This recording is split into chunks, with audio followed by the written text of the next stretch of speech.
সন্তান সবসময় নিরাপদ থাকে তার মায়ের কাছে, আর সেই মায়ের কাছ থেকে সন্তানকে ছিনিয়ে নিচ্ছে নিরাপদের জন্য। এটা মানা যায়? এই কথাটা আপনারা কতটুকু মানেন, কতটুকু বিশ্বাসযোগ্য আমি জানি না। তবে বাংলাদেশের মানুষ পারও বটে। মানুষ কত কষ্টে আছে, মানুষের সাথে কত নির্যাতন হচ্ছে জায়গা জমি নিয়ে, বা এমনি হয়রানি করতেছে মামলা হামলা দিয়ে। কোনো দোষ নাই, নির্দোষ মানুষকে বিভিন্ন ধরনের মামলা দিয়ে হ্যারাসমেন্ট করা হচ্ছে, মানুষ খুন করা হচ্ছে, ছোট বাচ্চাকে ধর্ষণ করা হচ্ছে। যেখানে এগুলোর কোনো বিচার নাই, সেখানে নাকি ক্রিম আপা শুধুমাত্র ভিডিওর সামনে, আমরা যখন একটা ক্যামেরার সামনে একটা ভিডিও দেখি, আর ক্যামেরার সামনের ভিডিও আর ক্যামেরার বাইরের ভিডিও অনেক তফাৎ, বুঝছেন? কার সন্তানকে কোন মা মারে না, নির্যাতন করে না? সবাই তো করে, কম আর বেশি। বাচ্চা না খাইলে মারে, বাচ্চা না ঘুমাইলে মারে, বাচ্চা বেশি জ্বালাতন করলে মারে, বাচ্চা পড়াশোনা না করলে মারে, হ্যাঁ, বাচ্চা বিছনায় প্রস্রাব করলে মারে। হ্যাঁ, কোন মা কোন সন্তানকে শাসন করে না? শুধু ক্রিম আপা শাসন করে? ওই ক্রিম আপা তো যে কোনো ভিডিও অনলাইনে নিয়ে আসে, তবুও ক্রিম আপা কিন্তু নির্যাতন করে না, ক্রিম আপা শাসন করে না। ক্রিম আপা এটা নিজে ভাইরাল হওয়ার জন্য, ভিউ কামানোর জন্য এই ভিডিওগুলো করছে। ক্রিম আপা সন্তানদেরকে প্রচুর ভালোবাসে, কারণ আমরা ক্রিম আপার ভিডিওগুলো দেখি, ভাইরাল ক্রিম আপার ভিডিওগুলো আমরা সবসময় দেখি। সে সন্তানদেরকে কী পরিমাণ ভালোবাসে। আজকে তার সন্তানদেরকে নির্যাতন করছে দেখে তাকে আজকে অ্যারেস্ট করা হয়েছে। যদিও বা সেখানকার কিছু ডিবির মুখ থেকে শুনছি যে তারা একটা বৈঠকে বসতে চাইছিল, কিন্তু ওই সময়টুকু সাংবাদিক এবং জনগণে দেয়নি। ওরা চাইছিল যে একটু বৈঠক বসে ক্রিম আপাকে বুঝাবে, কিন্তু ওই সময়টুকু তাদেরকে দেয় নাই।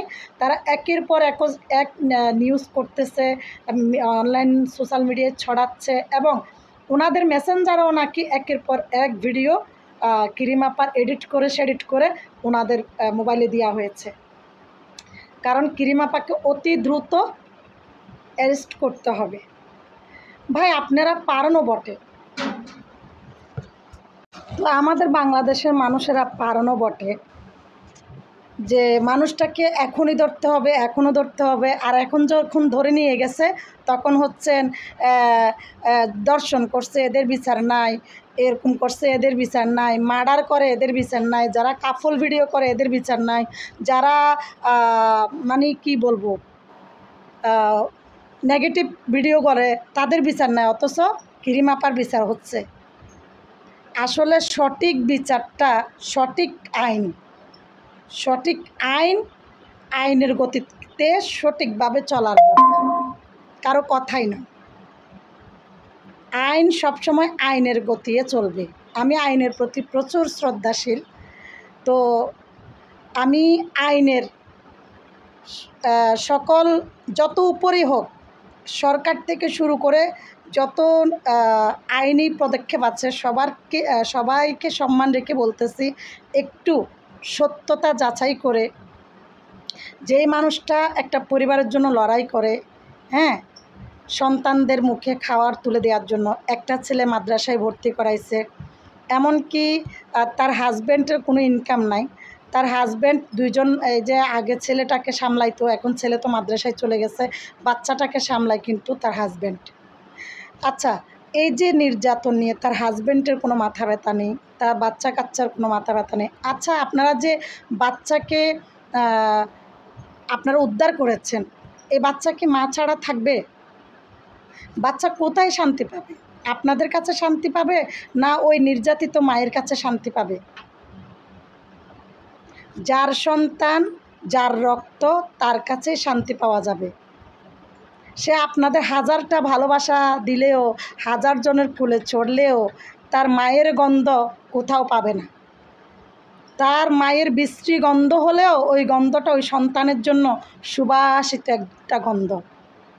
ওই সুবাসিত গন্ধটা সে আপনাদের কোলে পাবে না, আপনাদের কাছে পাবে না। ওই নির্যাতিত মায়ের কাছেই তার মায়ের গন্ধটা পাবে, মায়ের ভালোবাসা, মায়ের স্নেহ, আদর সব কিছু ওই মায়ের কাছে পাবে। আপনারা সারাদিন আদর করলেও কিরিমাপার সামান্যতম ভালোবাসা তার সন্তানকে দিতে পারবেন না। তাই আপনারা সঠিক তদন্ত করে এই অসহায় পরিবারের পাশে দাঁড়াবেন, কিরিমাপার পাশে দাঁড়াবেন।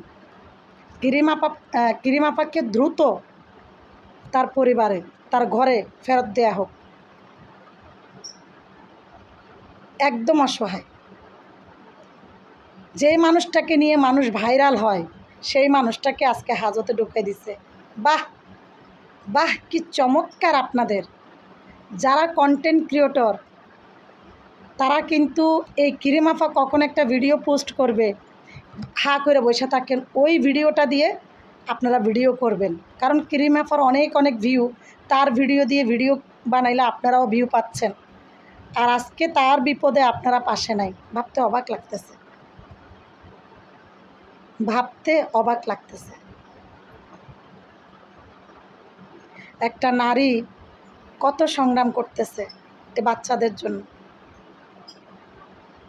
এই যে এই রমজানে দেখলাম কিরিমাপা জাকাত দিচ্ছে, আজকে 2টা টাকা ইনকাম করতেছে বিদায় নিজে কুরবানি দেয়, রমজানে দেখলাম জাকাত দিচ্ছে। তো এভাবে হয়তো ওই মানুষটা নিজে খেয়ে পরে বেঁচে থাকলে আরও কত অসহায় মুখে খাবার তুলে দিত, তাই না? তো এই জিনিসটাও আপনাদের ভালো লাগলো না, মানুষটাকে আপনারা বুঝাইতে পারতেন, সবাই একত্রিত হয়ে একটু ভালোবাসা দিয়ে বুঝাইতে পারতেন, বা সামনাসামনি বসে হুমকি দুমকি দিয়ে বুঝাইতে পারতেন। ডিরেক্ট আইনের হাতে তুলে দেওয়াটা এটা কিন্তু অনেক বড় একটা অপরাধ করছেন মানবিক দৃষ্টিতে। আমার কথাগুলোর সাথে যদি আপনাদের খারাপ লাগে, আমার কথাগুলো শুনে মাফ করবেন। ভিডিওটা ভালো লাগলে শেয়ার করে দিবেন এবং আপনাদের মতামত কমেন্টে জানাবেন। আল্লাহ হাফেজ, আসসালামু আলাইকুম।